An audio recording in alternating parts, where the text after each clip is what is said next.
मैं कर्नल कोठियाल जी को बोलूँगा कि वो अपनी बात रखें। कर्नल अजय कोठियाल। माननीय श्री अरविंद केजरीवाल जी, दिल्ली के मुख्यमंत्री, जो आज उत्तराखंड में तीसरी बार आए हैं, उत्तराखंड की पूरी जनता की तरफ से सर हम आपका हार्दिक स्वागत करते हैं। हमको हमेशा एक चीज़ जो जब से आप यहाँ पे आने शुरू हुई हैं, एक चीज़ हमारी जनता को हमेशा अच्छी लगती है। आज आपका तीसरा विजिट है। पहली बार जब आप आए तो आपने एक बड़ा अच्छा एक मुद्दा यहाँ पे रिलीज़ करा। सेकंड टाइम आप आए, आपने बहुत अच्छे तरीके से सबको समझाया कि किस तरीके से आम आदमी पार्टी अपने कैंपेन को, अपने मुद्दे को जनता तक लेके जाती है, जनता से इन्फॉर्मेशन लेती है और उन इन्फॉर्मेशन के बेसिस पे अपना मैनिफेस्टो बनाती है, जो कि आने वाले इलेक्शन में जब आम आदमी पार्टी कंटेस्ट करेगी।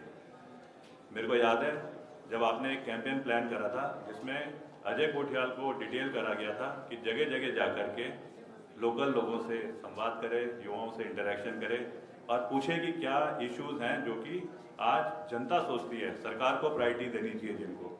तो हमारे उसमें जो एक मेजर इशू जो आया था वो ये था कि उत्तराखंड पहाड़ है, उत्तराखंड में ताकत है, यहाँ का पानी, यहाँ की जवानी कहते हैं, लेकिन फिर भी यहाँ पे इस्तेमाल नहीं हो पाता है।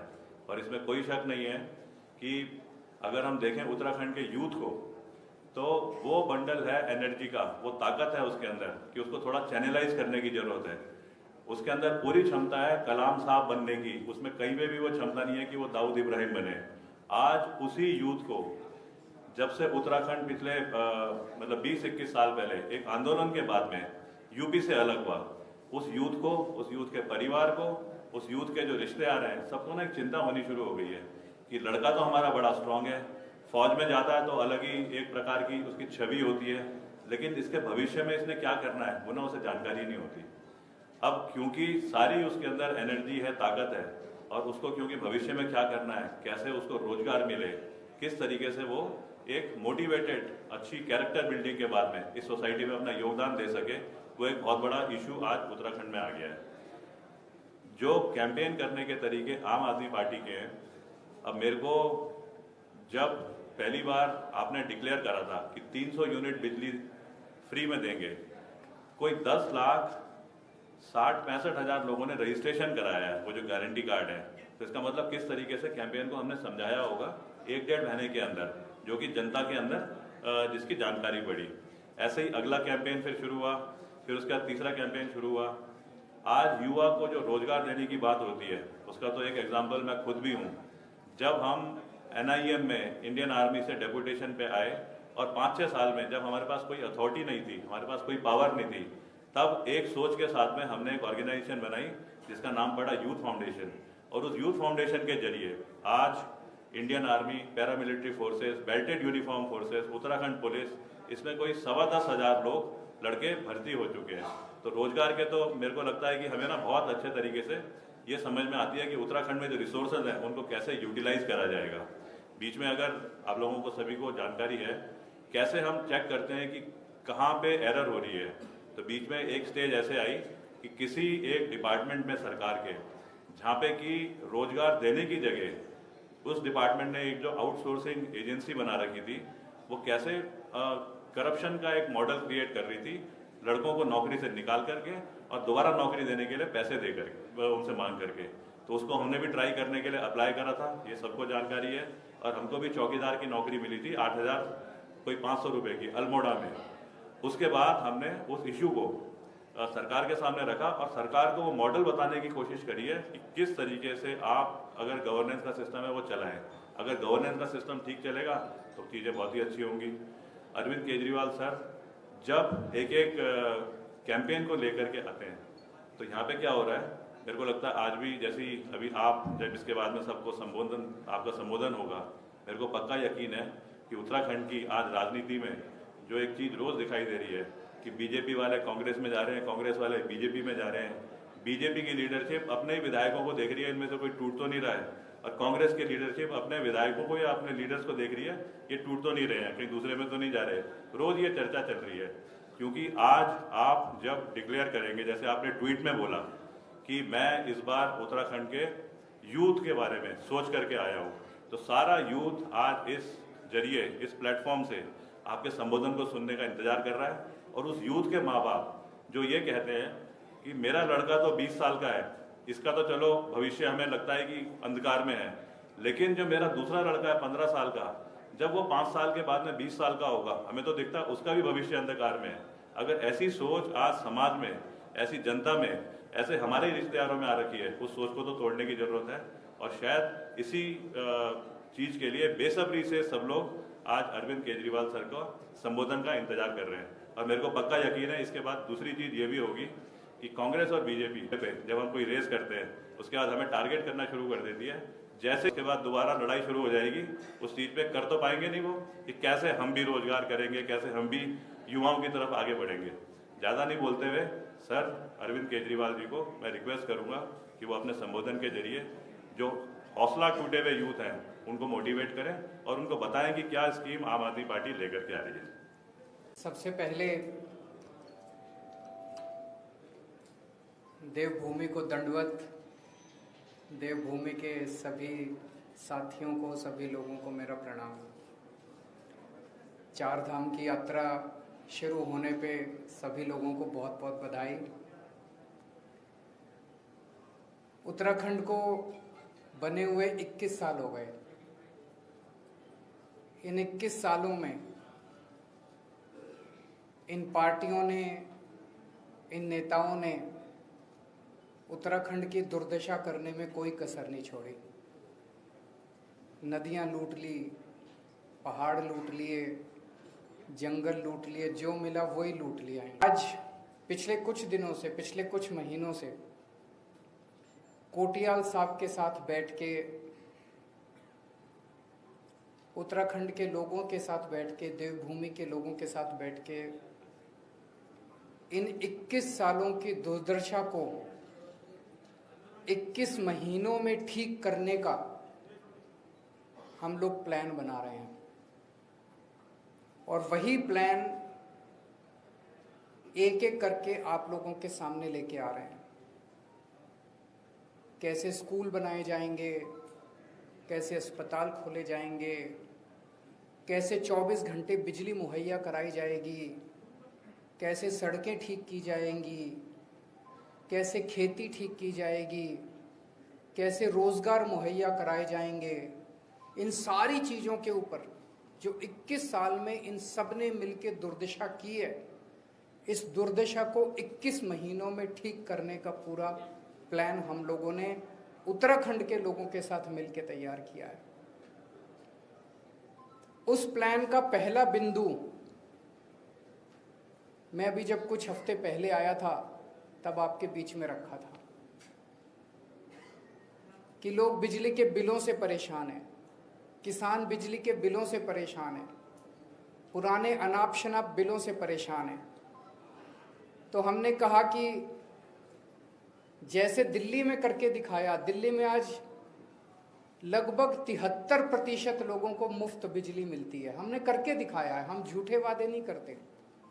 ऐसे ही उत्तराखंड में आम आदमी पार्टी की सरकार बनेगी तो 300 यूनिट बिजली मुफ्त देंगे, पुराने बिजली के बिल माफ करेंगे, किसानों को मुफ्त बिजली देंगे और 24 घंटे, ऐसा नहीं कि भाई इर्रेस्पॉन्सिबल स्टेटमेंट है, कोई कहेगा मुफ्त बिजली देंगे तो बिजली नहीं आएगी। 24 घंटे बिजली आएगी और मुफ्त बिजली आएगी। और मैं कोई नेता नहीं हूं, मेरे को नेतागिरी करनी भी नहीं आती। हमारी ये कमजोरी भी है कि हमारे को राजनीति नहीं करनी आती, इसीलिए 24 घंटे ये लोग हमको गालियां देते रहते हैं। लेकिन मैं जो कहता हूं वो करता हूं और कहने के पहले पूरा होमवर्क करके आता हूं। तो हमने कहा मुफ्त बिजली देंगे तो देंगे, 24 घंटे बिजली देंगे तो देंगे। दिल्ली में करके दिखाया है। आज देवभूमि के युवाओं का दर्द, आज देवभूमि के युवाओं की जो तकलीफ है उसके बारे में बातचीत करने के लिए आया हूं। जैसा भी कोटियाल साहब कह रहे थे, उत्तराखंड के युवा में खूब एनर्जी है। उत्तराखंड के युवा को जब भी अवसर मिला उसने गजब के काम करके दिखाए हैं। उत्तराखंड का युवा जब फौज में जाता है तो गजब की शक्ति दिखाता है। लेकिन पिछले 21 सालों की जो दुर्दशा इन पार्टियों और नेताओं ने मिलकर की है, उन्होंने युवाओं की भी दुर्दशा कर दिया। आज युवा के पास आज युवा अवसरों की तलाश में, उत्तराखंड के अंदर उसको जब अवसर नहीं मिलते तो उसको अवसरों की तलाश में अपना घर बार छोड़ के पूरे चारों तरफ दुनिया में देश की तरफ जाना पड़ता है। कोई अपना घर छोड़ के नहीं जाना चाहता अपनी मर्जी से। सब चाहते हैं कि मैं अपने घर में ही रहूं, अपने गांव में ही रहूं, अगर मुझे वहां अवसर मिल जाए तो। लेकिन आज सबसे बड़ी समस्या उत्तराखंड की उसका पलायन बन गई है। एक तरह से उत्तराखंड पलायन प्रदेश बन गया है और युवा बहुत ज्यादा दुखी है। युवा को रोजगार चाहिए। युवा भीख नहीं मांग रहा, उसका अधिकार है। हर युवा को रोजगार चाहिए और ये हो सकता है। आप पूछेंगे ये हो सकता है कि ये हो सकता है। इस पे हमने खूब चर्चा की, घंटों चर्चा की, इस पे खूब प्लानिंग करी हम लोगों ने। एक ही शर्त है, अच्छी नीयत वाली सरकार चाहिए। तो उत्तराखंड के युवाओं को रोजगार देने के लिए, उत्तराखंड के युवाओं को रोजगार मुहैया कराने के लिए आज मैं 6 घोषणाएं कर रहा हूं। आम आदमी पार्टी की सरकार बनेगी तो उत्तराखंड के हर बेरोजगार युवा के लिए रोजगार मुहैया कराया जाएगा। ये पहली घोषणा है। दूसरी घोषणा, जब तक उस बेरोजगार युवा को रोजगार नहीं मिल जाता, हर परिवार से एक युवा को 5,000 रुपये महीना दिया जाएगा जब तक उसके लिए रोजगार मुहैया नहीं करा दिया जाता। इसको आप बेरोजगारी भत्ता कह लीजिए, जो मर्जी कह लीजिए। तीसरा, सरकार में और प्राइवेट में 80% नौकरियां उत्तराखंड के बच्चों के लिए रिजर्व की जाएंगी। चौथा, सरकार बनने के 6 महीने के अंदर 1 लाख सरकारी नौकरियां तैयार की जाएंगी। आप पूछेंगे कैसे होंगी? लगभग 50 से 60 हजार तो वैकेंसी हैं सरकार में अभी। और उसके बाद जैसे मैंने बताया, और आने वाले दिनों में मैं और कई बार आऊँगा, हम इतने स्कूल, अस्पताल, सड़कें, मोहल्ला क्लिनिक, हमने इतने सारे प्लान बना रखे हैं जो एक एक करके आपके साथ शेयर करेंगे। इन सबको मिला के इतनी नौकरियां पैदा होंगी, नई नौकरियां क्रिएट की जाएंगी सरकार के अंदर। तो लगभग 6 महीने के अंदर 1 लाख नौकरियां तैयार की जाएंगी सरकार में। दिल्ली में अभी हमने एक एक्सपेरिमेंट किया था जो बेहद सक्सेसफुल रहा। हमने एक जॉब पोर्टल बनाया। हमने कहा भाई जो नौकरी देने वाले हैं वो इस पे अपनी सारी नौकरियां कर दो, और जो नौकरी लेने वाले हैं वो भी कर दो। कोरोना के वक्त में बहुत सारे लोग बेरोजगार हो गए थे। आपको जान के ताज्जुब होगा, 10 लाख नौकरियां इस जॉब पोर्टल पे आई थी। 10 लाख नौकरियां इस जॉब पोर्टल पे एडवर्टाइज हुई थी। ऐसा ही जॉब पोर्टल उत्तराखंड के बच्चों के लिए तैयार किया जाएगा, जहाँ पे नौकरी देने वाले और नौकरी लेने वाले आपस में मिल सकें। और मैं समझता हूँ इसके अंदर बहुत बड़ी ताकत है। और छठा, एक अलग से मंत्रालय बनाया जाएगा, रोजगार और पलायन मामलों का मंत्रालय। उस मंत्रालय का काम होगा कि रोजगार के नए नए अवसर तैयार करना एक तरफ, और दूसरा युवाओं को पलायन करने से रोकने के लिए सभी उचित कदम उठाना, और तीसरा, जो लोग उत्तराखंड छोड़ के चले गए हैं वो अगर वापस आना चाहते हैं, पलायन कर चुके हैं, वो वापस आना चाहते हैं, उनके लिए उचित कंडीशंस तैयार करना। हमने बैठ के इसका काफ़ी, जैसा मैंने कहा कि 1 लाख तो ये 6 चीज़ें मोटी मोटी हैं। 1 लाख तो सरकारी नौकरियां तैयार की जाएंगी। प्राइवेट सेक्टर में बहुत नौकरियों का स्कोप है। टूरिज्म के अंदर इतनी असीमित संभावनाएं हैं, असीमित अवसर हैं, इनफाइनाइट अवसर हैं। टूरिज्म का जबरदस्त इंफ्रास्ट्रक्चर तैयार किया जाएगा। इसमें वाइल्ड लाइफ है, एडवेंचर टूरिज्म है, इतनी किस्म किस्म की जड़ी बूटियां हैं, बायोटेक इंडस्ट्री शुरू की जा सकती है। पूरी दुनिया से लोग आएंगे यहाँ पे। अभी थोड़े दिन पहले कोटियाल साहब ने अनाउंस किया था कि उत्तराखंड को पूरे विश्व के हिंदुओं की आध्यात्मिक राजधानी बनाया जाएगा। इसी एक ऐलान के अंदर इतने सारे जॉब्स की अपॉर्चुनिटीज निहित हैं, असीमित अपॉर्चुनिटीज हैं। तो मैं और कोटियाल साहब जो हमारे सीएम कैंडिडेट हैं, उनको नौकरी दिलवाना आता है। उन्होंने अभी तक 10,000 बच्चों को तब नौकरी दिलवाई जब उनके पास कोई ताकत नहीं थी, उनके पास कोई शक्ति नहीं थी। इच्छा थी दिल में बस कि मेरे बच्चे बेरोजगार क्यों हैं, मेरे उत्तराखंड के बच्चे बेरोजगार क्यों हैं। तो उनके नीयत भी है, इच्छा भी है और करना भी आता है, उनको नौकरी दिलवाना भी आता है। तो अगर आप भाजपा को वोट दोगे तो हर महीने एक सीएम मिलेगा, और अगर आप आम आदमी पार्टी को वोट दोगे तो 5 साल का एक स्टेबल सीएम मिलेगा जो आपके बच्चों को रोजगार देगा। तो मैं समझता हूं कि इन घोषणाओं के लागू होने से उत्तराखंड में पलायन बंद होगा, और धीरे धीरे आने वाले कुछ महीनों के अंदर जो मैंने बताया कि 21 सालों की दुर्दशा को 21 महीने में कैसे ठीक करना है, इसकी प्लानिंग आपके समक्ष में एक एक करके आता रहूँगा। अगर आपके कोई प्रश्न है, इंपॉर्टेंट क्वेश्चन है, उसको एक बार जवाब दे दूं। उन्होंने पूछा कि उत्तराखंड की सरकार की आर्थिक स्थिति बहुत ज़्यादा खराब है, यहाँ तक कि तनख्वाह देने के भी लाले पड़े रहते हैं। ऐसे में इतनी बड़ी बड़ी घोषणाएं कैसे लागू करेंगे? इसमें मैं बस आपको एक ही उदाहरण दूंगा जो हमारा तो एक्सपीरियंस भी कम है, हम तो नेता भी नहीं है। दिल्ली चला के देखी है हमने। दिल्ली में भाई साहब जब हमारी सरकार बनी थी 2015 में, उसके पहले जब मैं लोगों को कहता था बिजली फ्री करूंगा, पत्रकार मेरे से यही क्वेश्चन पूछते थे, जी दिल्ली में तो तनख्वाह देने के भी पैसे नहीं है, दिल्ली सरकार तो घाटे में चल रही है, दिल्ली में तो बिल्कुल पैसा ही नहीं है, आप रेवेन्यू कहां से लाओगे? तो मेरा छोटा सा 6 साल का दिल्ली सरकार चलाने का एक्सपीरियंस है। सरकारों में पैसों की कमी नहीं है, नीयत की कमी है।